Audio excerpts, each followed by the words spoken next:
Bismillah, Assalamualaikum warahmatullahi wabarakatuh.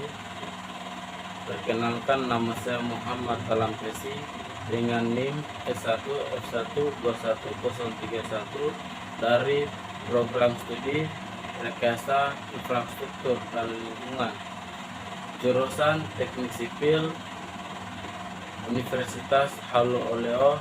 Tujuan saya membuat video ini adalah untuk menyelesaikan tugas final dari mata kuliah manajemen infrastruktur.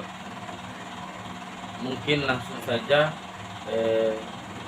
saya akan mempresentasikan manajemen infrastruktur terbagi dua kata suku, yaitu manajemen dan infrastruktur.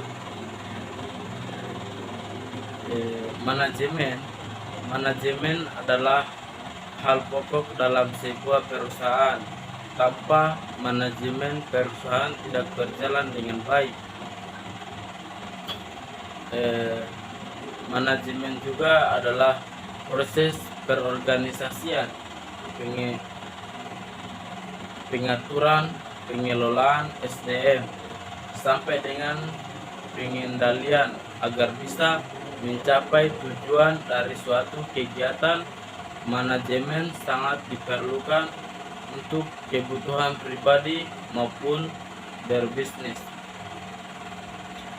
Manajemen juga bisa membuat bisnis menjadi lebih berkembang karena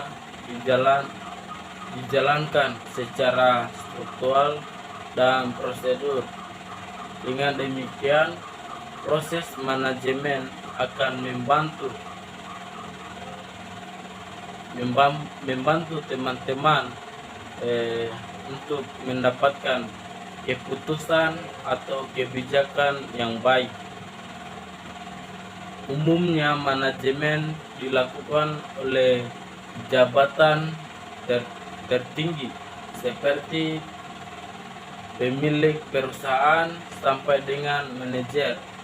Hal ini karena agar komando perusahaan dapat diberikan secara terpusat sehingga berjalan dengan efektif, namun tidak menutup kemungkinan dalam pelaksanaannya seorang karyawan juga harus memiliki sifat manajemen untuk bisa mengerjakan tugas dengan baik, tepat waktu, dan sesuai dengan prosedurnya. Dari penjelasan tersebut dapat dikatakan bahwa kegiatan manajemen memiliki fungsi yang sangat besar berdasarkan tokoh industri dan 5 fungsi manajemen yang ada dalam suatu organisasi. 5 fungsi manajemen yang harus teman-teman ketahui. Fungsi tersebut telah disebutkan oleh Henry Fayol. Secara garis besar, fungsi-fungsi manajemen tersebut merupakan proses dari suatu aktivitas yang dilakukan dengan merencanakan perorganisasian, mengatur SDM, sampai dengan pengendalian. Fungsi manajemen yang penting untuk kawan-kawan atau teman-teman ketahui, yang pertama itu perencanaan. Salah satu 5 fungsi manajemen yang penting adalah perencanaan atau planning. Manajemen berfungsi untuk memberikan arahan, koordinasi, dan pengendalian yang baik berdasarkan rencana yang sebelumnya telah ditetapkan. Namun dalam proses manajemen, perencanaan yang dibuat tidak harus mutlak dijalankan. Bisa saja perencanaan tersebut berubah sesuai dengan situasi yang ada, namun perencanaan ini tetap penting teman-teman lakukan. Adanya perencanaan bisa membuat semua terkonsep dengan baik sehingga setiap pelaksanaan yang dilakukan memiliki patokan dasar yang baik, sehingga setiap langkah penting yang teman-teman ambil tidak seenaknya saja. Rencana yang baik juga memungkinkan tujuan dari organisasi atau perusahaan dapat tercapai. Selain itu, planning juga berfungsi untuk membuat strategi agar suatu ketidakpastian bisa menjadi lebih terarah di masa mendatang. Yang kedua, pengorganisasian.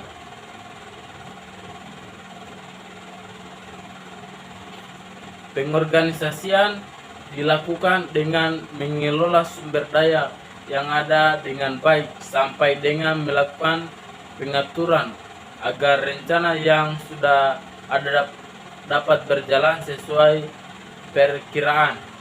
Dalam menjalankan fungsi perorganisasian ini terdiri dari 4 tingkatan. Di antaranya adalah pembagian tugas menjadi satu pengarahan, ada jenjang organisasi dan tingkat sentralisasi. Adanya perorganisasian akan membuat pelaksanaan tugas menjadi lebih efisien atau efektif. Kenapa harus ada sentralisasi atau sistem terpusat? Hal ini agar lebih mudah untuk mengelola organisasi. Jadi pemerintah yang diberikan harus dalam suatu kesatuan yang disetujui oleh tingkatan paling atas atau ketua. Jika semua orang memberikan perorganisasian, tentu hal ini akan menimbulkan kebingungan dan kepada siapa mereka harus patuh dan tugas apa yang sebenarnya mereka kerjakan.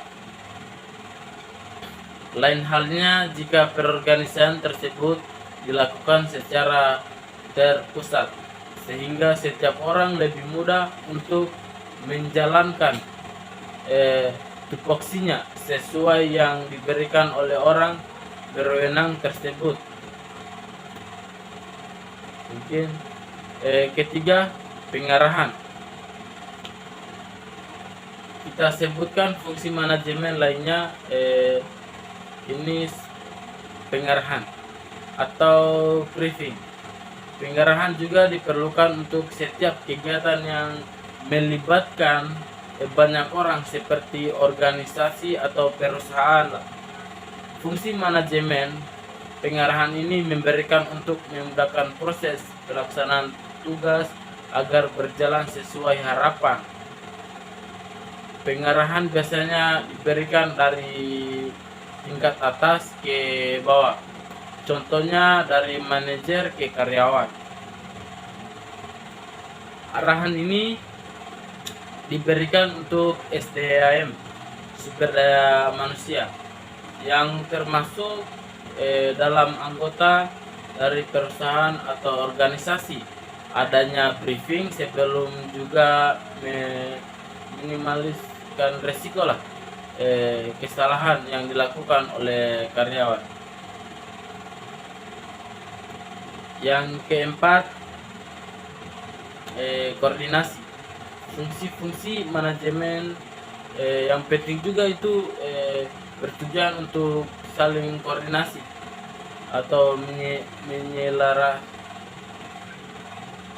menyelaraskan kegiatan. Adanya koordinasi antara divisi atau sesama divisi akan membuat tujuan perusahaan menjadi lebih mudah dan tercapai. Koordinasi yang baik dilakukan dengan interaksi yang efektif kepada rekan kerja atau bawahan. Interaksi ini harus terjalin secara harmonis dan sangat kekeluargaan. Dengan demikian anggota dari perusahaan tersebut bisa menjalankan kerjasama tim dengan baik. Adanya koordinasi ini ditandai dengan dibentuknya rapat rutin untuk mencari suatu solusi dari permasalahan yang terjadi di perusahaan tertentu. Selain itu, fungsi dari koordinasi juga berguna untuk mencapai suatu kesepakatan dengan mudah sesuai dengan impian bersama. Yang kelima, pengendalian. Fungsi manajemen pengendalian ini atau pengendalian juga ini termasuk dalam fungsi manajemen yang tidak boleh terlewatkan. Pengendalian ini bertujuan untuk memantau atau proses berjalannya suatu kegiatan. Selain itu, fungsi ini juga berguna untuk memastikan semua kegiatan yang dilakukan oleh perusahaan dapat berjalan dengan baik. Adanya pengendalian juga berguna untuk membuat perusahaan menjadi lebih berkembang. Hal ini karena pengendalian akan lebih mencegah risiko kerugian yang memungkinkan terjadi. Setiap tugas akan dipantau secara seksama untuk memastikan apakah sudah sesuai dengan standar atau belum.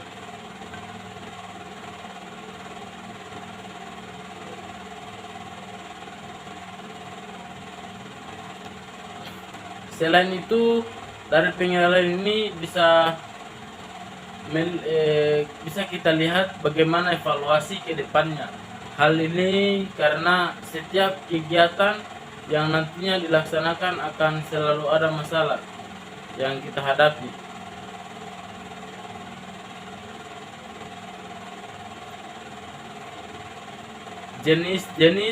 Selanjutnya jenis fungsi manajemen. Setelah mengetahui fungsi-fungsi manajemen, dapat diketahui bahwa manajemen dalam pelaksanaannya menurut berbagai unsur cara mengelola bisnis yang baik dan benar.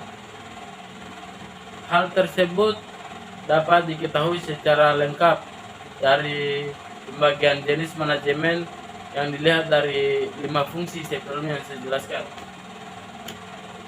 Yang manajemen tersebut adalah sebagai pertama itu perencanaan. Jenis ini memiliki kegiatan dengan tujuan menentukan arah perusahaan ke depannya. Setiap keputusan yang diambil akan menjadi landasan strategi yang hendak dibuat. Selanjutnya dilakukan evaluasi untuk menilai karakteristik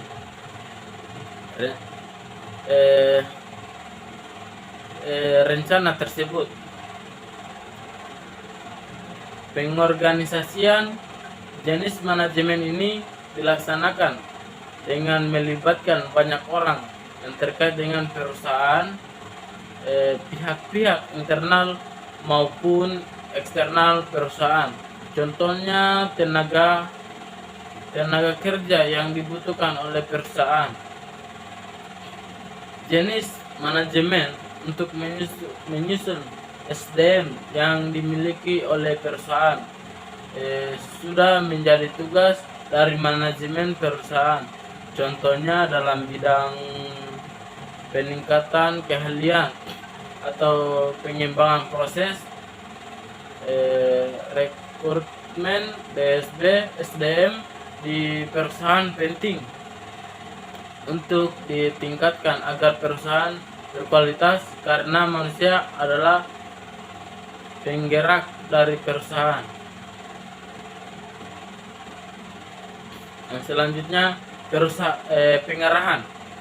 Pada jenis ini manajemen perlu mempersiapkan pekerjanya agar bisa melaksanakan tugas dari sesuai dengan prioritas. Oleh sebab itu sosialisasi mengenai tupoksi masing-masing perlu dilakukan agar tidak saling tumpang tindih. Selanjutnya pengawasan. Pengawasan dalam manajemen fungsi-fungsi manajemen diperlukan pengawasan untuk memastikan pekerjaan selesai tepat pada waktu dan prosesnya sesuai dengan standar yang ada. Selanjutnya koordinasi dilakukan dengan berinteraksi dengan orang yang terlibat dengan perusahaan baik secara langsung atau tidak langsung. Tujuan adanya fungsi ini untuk membuat persaingan internal perusahaan menjadi lebih sehat dan produktif. Yang selanjutnya pelaporan. Pelaporan itu bertugas dalam mendokumentasikan sesuai kemajuan yang diperoleh dari perusahaan yang nantinya bisa dinilai bersama atau evaluasi. Fungsinya itu yaitu dapat meningkatkan apa yang perlu ditingkatkan dan memperbaiki apa yang salah. Yang selanjutnya penetapan anggaran. Jenis fungsi manajemen juga tidak lepas dari penetapan anggaran yang juga termasuk dalam proses perencanaan.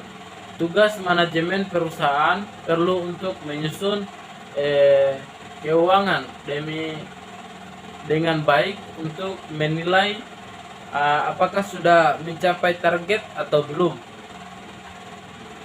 Yang selanjutnya instruksi. Jenis manajemen ini berguna untuk memberikan perintah atau memadatkan tugas kepada seseorang sesuai dengan keahliannya, jadi dapat melaksanakan tugas dengan baik. Fungsi ini juga tidak terlepas dari fungsi pengawasan atau koordinasi. Yang terakhir itu motivasi. Fungsi-fungsi manajemen dalam perusahaan perlu melahirkan adanya motivasi berguna untuk membuat kinerja karyawan menjadi lebih optimal. Contohnya itu memotivasi lingkungan yang nyaman, gaji yang sesuai dan sebagainya. Kesimpulannya itu fungsi manajemen sudah dibahas.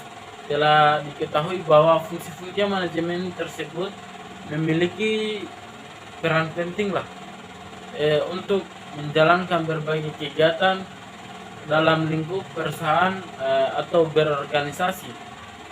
Dapat disimpulkan juga bahwa manajemen merupakan landasan dari kegiatan berbisnis. Selanjutnya itu infrastruktur. Infrastruktur ini, pengertian infrastruktur secara umum adalah seluruh struktur dan juga fasilitas dasar, baik itu fisik maupun sosial. Misalnya saja bangunan, pasokan listrik, jalan, dan lainnya dibutuhkan untuk operasional aktivitas masyarakat maupun perusahaan.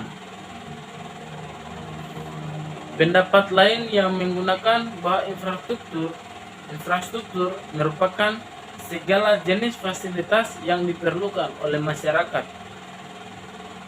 guna mendukung berbagai aktivitas masyarakat dalam kehidupan sehari-hari. Dengan arti lain, infrastruktur merupakan semua fasilitas, entah itu fisik ataupun non fisik yang dibangun oleh pihak pemerintah atau perorangan guna memenuhi keperluan dasar masyarakat dalam lingkup ekonomi dan sosial. Umumnya infrastruktur merujuk pada pembangunan secara fisik untuk fasilitas umumnya, misalnya jalan raya, pelabuhan, sekolah, rumah sakit, pengelolaan limbah, air bersih, bandara udara, dan masih banyak lainnya. Selain itu, di infrastruktur juga bisa merujuk pada hal-hal yang teknik seperti mendukung kegiatan ekonomi dengan cara menyediakan moda transportasi, distribusi barang dan juga jasa, dan lain sebagainya.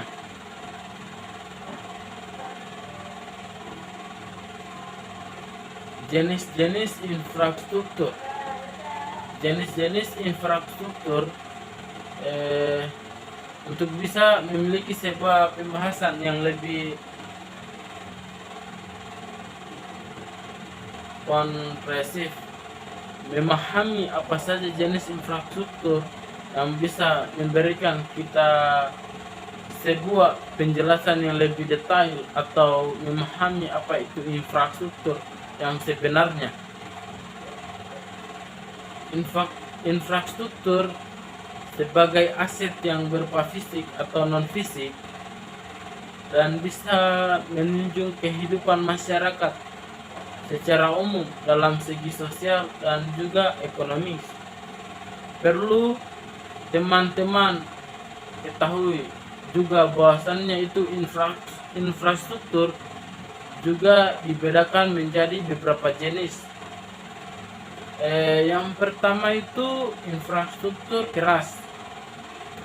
Jenis infrastruktur keras ini merupakan infrastruktur yang bisa kita lihat dari segi fisik yang berupa bentuk secara nyata. Misalnya jenis infrastruktur ini mencakup jalan raya, pelabuhan, bandara, saluran irigasi, dan jenis fasilitas umumnya yang lainnya.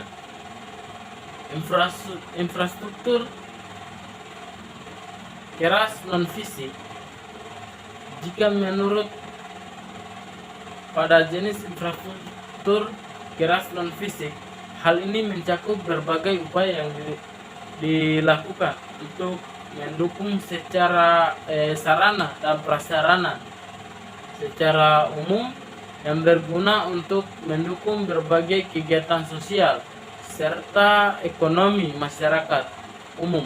Misalnya saja terkait pengadaan air bersih, jaringan telekomunikasi, dan penyediaan pasokan listrik, serta upaya yang berhubungan dengan pengadaan sumber pasokan energi. Yang ketiga itu infrastruktur lunak. Jenis infrastruktur lunak ini merupakan semua hal yang berperan sebagai penunjang kelancaran berbagai kegiatan sosial dan ekonomi masyarakat luas, di mana hal ini tidak terlihat berbentuk fisik dan wujudnya secara kasat mata. Umumnya hal ini berbentuk di dalam suatu aturan sistem dan juga norma yang disediakan oleh pihak pemerintah maupun pihak NGO lain.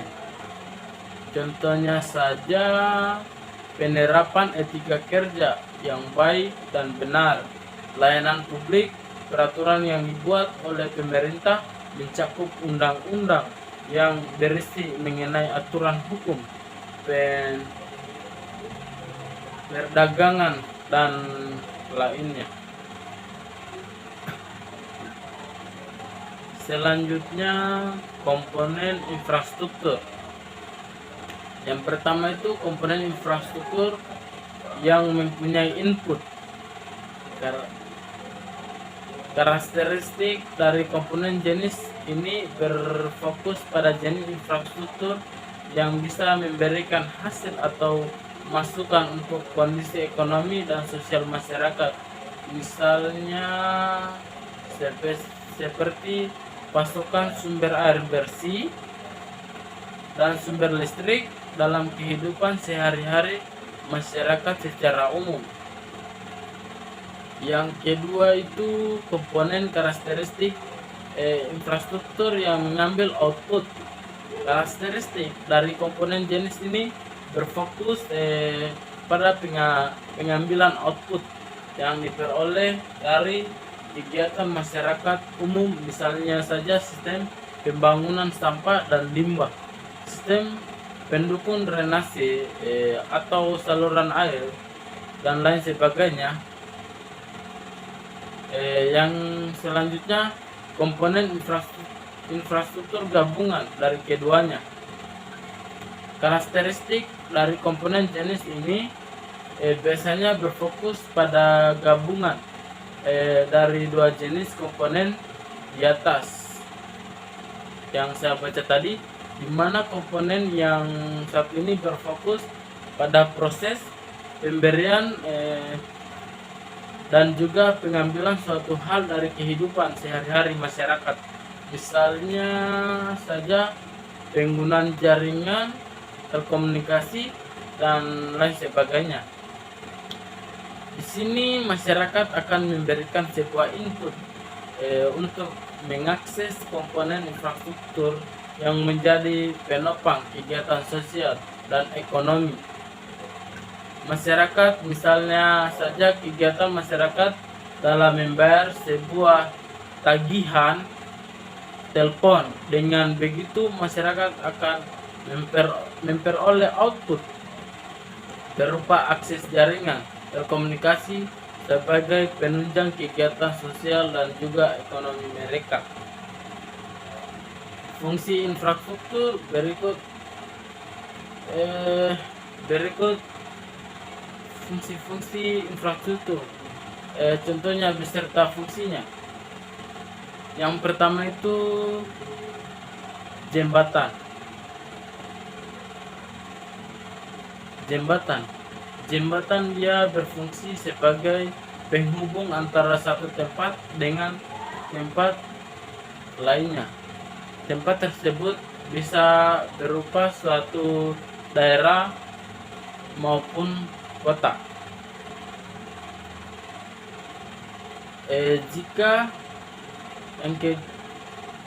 yang kedua, jika menurut pada fungsinya, jalan dibedakan menjadi beberapa kelompok, mulai dari jalan lokal, jalan arteri, dan jalan kolektor, dan jalan lingkungan. Untuk perjalanan jarak dengan kecepatan rata-ratanya biasanya menggunakan menggunakan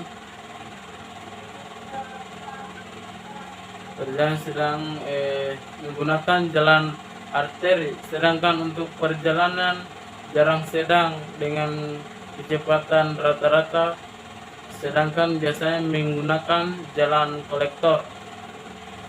Kemudian untuk perjalanan jarak dekat dan kecepatan rata-rata rendah biasanya menggunakan jalan lingkungan.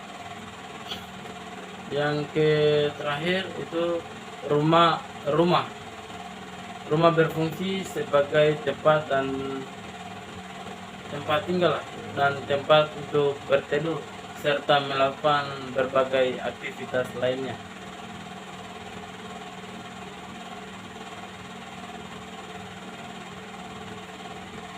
Manfaat infrastruktur ternyata memiliki banyak manfaat bagi kita, diantaranya yaitu manfaat di bidang ekonomi sosial dan di budaya. Untuk manfaat di bidang sosial, infrastruktur beberapa sebagai sarana komunikasi. Apabila tidak infrastruktur, maka sebuah daerah akan tidak bisa berkomunikasi dengan sosialisasi dengan daerah lainnya, di mana daerah terisolasi jaringan akan terputus dengan daerah luar, sehingga kehidupan masyarakat di daerah tersebut akan terganggu. Kemudian manfaat infrastruktur juga di bidang ekonomi, yaitu sebagai sarana untuk melakukan berbagai transaksi jual beli. Tak hanya itu, infrastruktur juga berfungsi sebagai sarana penghubung dalam melakukan distribusi, produksi, dan juga jasa. Apabila infrastruktur berjalan dengan lancar, maka kegiatan ekonomi juga semakin lancar, sehingga masyarakat bisa hidup dengan sejahtera. Perekonomiannya masyarakat juga akan semakin meningkat. Terakhir yaitu manfaat infrastruktur di bidang budaya, yaitu bermanfaat menjadi kebudayaan itu tersendiri.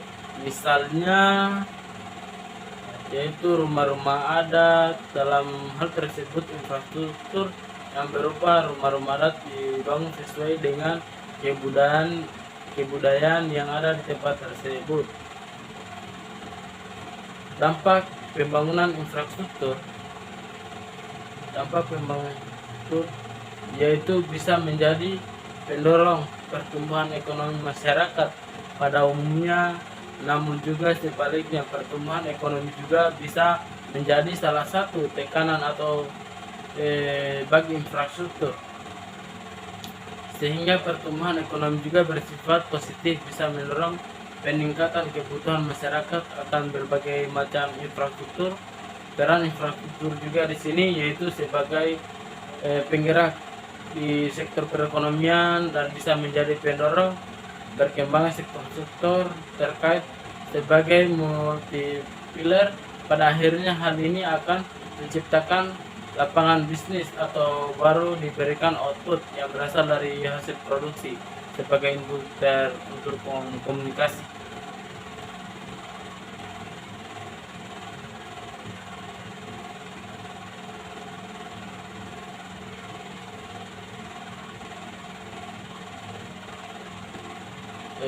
Selanjutnya,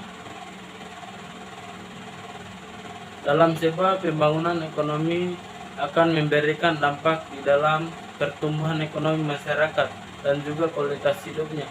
Pertumbuhan ekonomi sendiri itu masyarakat juga pertumbuhan ekonomi sendiri akan memberikan pengaruh terhadap investasi, sementara peningkatan kualitas hidup akan memberikan pengaruh kepada kesejahteraan masyarakat secara umum. Sebagai salah satu penunjang kesejahteraan masyarakat secara umum dan investasi pembangunan, kita memang membutuhkan berbagai macam infrastruktur, mulai dari infrastruktur jaringan, jalan, jaringan telekomunikasi, jaringan listrik, air bersih, dan lainnya. Adanya dorongan peningkatan ini di subsektor listrik dan subsektor transportasi, subjalan dan subsektor komunikasi disebabkan oleh peningkatan pemerintah yang berasal dari masing-masing subsektor. Selain itu, peningkatan dari subsektor tersebut banyaknya investasi, pembangunan instruksi yang ada di